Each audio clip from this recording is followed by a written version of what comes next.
Shalom. This Shabbat we begin the book of Deuteronomy, Sefer Devarim, and we read Parashat Devarim. And in fact, every year on the Shabbat immediately preceding the solemn fast day of Tisha B'Av, we read Parashat Devarim. And so too this year, Motzei Shabbat, the conclusion of the Sabbath, Saturday night, begins the fast day of Tisha B'Av, the 9th day of the month of Av. That, of course, commemorates the destruction of the Holy Temple. And this Shabbat of Parashat Devarim, the first Torah portion of the book of Deuteronomy, is also known as Shabbat Chazon, the Sabbath of the Vision. And of course, the simple reason for that is because in the prophetic reading, in the Haftarah, we read from the book of Isaiah the words that begin with section Chazon Ishayahu, the vision of Isaiah. And of course, this is the last of the three Haftarot which we have been reading during this period of between the straits, Ben HaMitzarim, starting with the 17th day of Tammuz. The three prophetic readings of calamity, they're called, that deal with the destruction of the Holy Temple and, of course, the Jewish exile.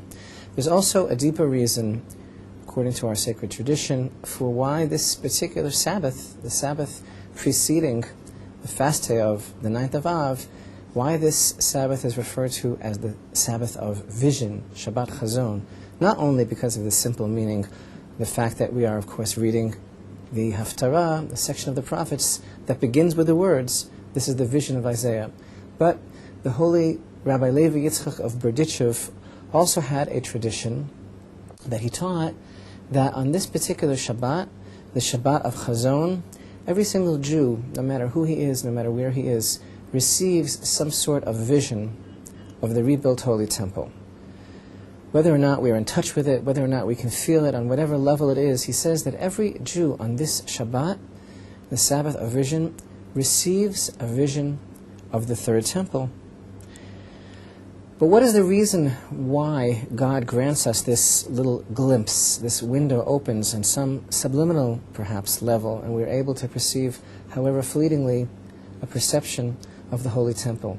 Rabbi Levi Yitzchak of Berdichev likened it to a parable. The parable is the analogy of a king who had a very precious and costly garment made for his son. But unfortunately, children don't always appreciate everything. And so as soon as the king, the father, gave the boy this garment, he ripped it up. He tore it to shreds. And so the king actually had a second garment made for him, but the boy reacted the same way. He tore the garment up, the second one as well. And therefore the father, he had a third garment sewn for his son, but this time, instead of allowing the boy to receive the garment and giving it to him to put on, he held it up and he said, "Now I'm only letting you look at it." And he made certain times when he said, all you're going to be able to do is to gaze at this garment, to have a vision of this garment, until you make the choice of behaving in a proper manner so that you will be allowed to wear it. And of course, this way the father actually trained the son to behave in a way that he would be deserving of wearing that garment. And so this is the parable, the analogy of Rabbi Levi Yitzchak. Obviously the first and second garments parallel the first and second Holy Temple, and the third garment, as it were, which the king only allowed his child to gaze at, of course, is the third temple until he said the time when we would be found deserving to be able to wear it. But still in all, we really need to understand why the great, pious, learned Rabbi Levi Yitzchak of Berdichev chose to liken the Holy Temple to a garment. Why was this the vehicle for his parable? He likened the first two holy temples to two garments, and the third to that third garment, which could only be in this particular moment gazed at. And the reason that this is such an interesting question is because he could have coined his little parable using any sort of basis of comparison. And the fact is, when we look at this analogy, it seems perhaps a little strange, because after all, the nature of a garment is something that doesn't last forever. A garment is temporary.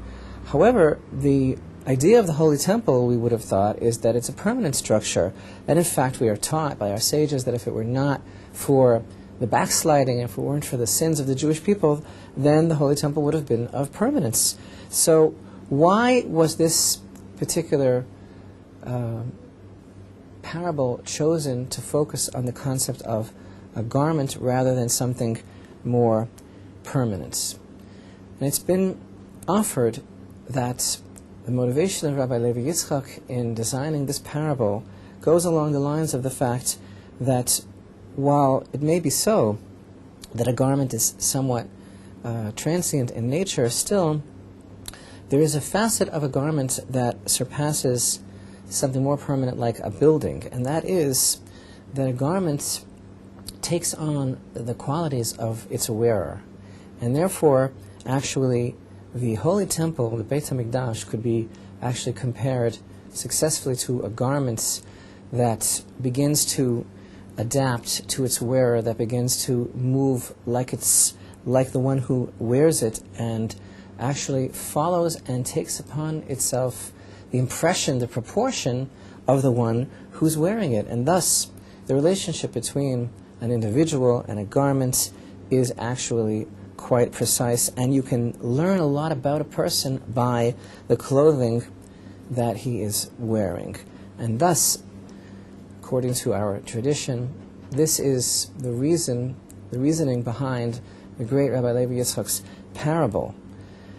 And this is actually the goal that the father had in training his child to appreciate that garment, until, just like a garment begins to fit the folds and creases and the joints and the limbs of the wearer, so too the son, the father hoped, would begin to appreciate that garment until the qualities that he needed to take on upon himself and the changes that he needed to go through in order to be able to deserve that garment, in order to be able to understand it so that he wouldn't rip it up again.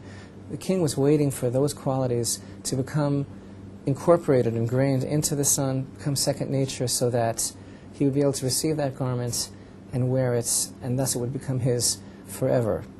So Rabbi Levi Yitzchak taught that on this particular Shabbat, no matter how far a Jew might be from the concept of the Holy Temple, and no matter how distant that vision might be, still it takes place on a very deep level within the consciousness or the subconsciousness of every person.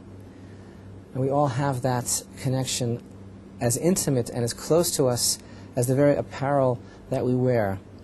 And so may it be Hashem's will that we're able to catch a glimpse of that vision this particular Shabbat, the Shabbat before Tisha B'Av, and understand collectively that it is we, the child, that has willfully ripped up the first garment and the second garment. The king is waiting, our father, ready for us to put on the third garment. Choice is up to us.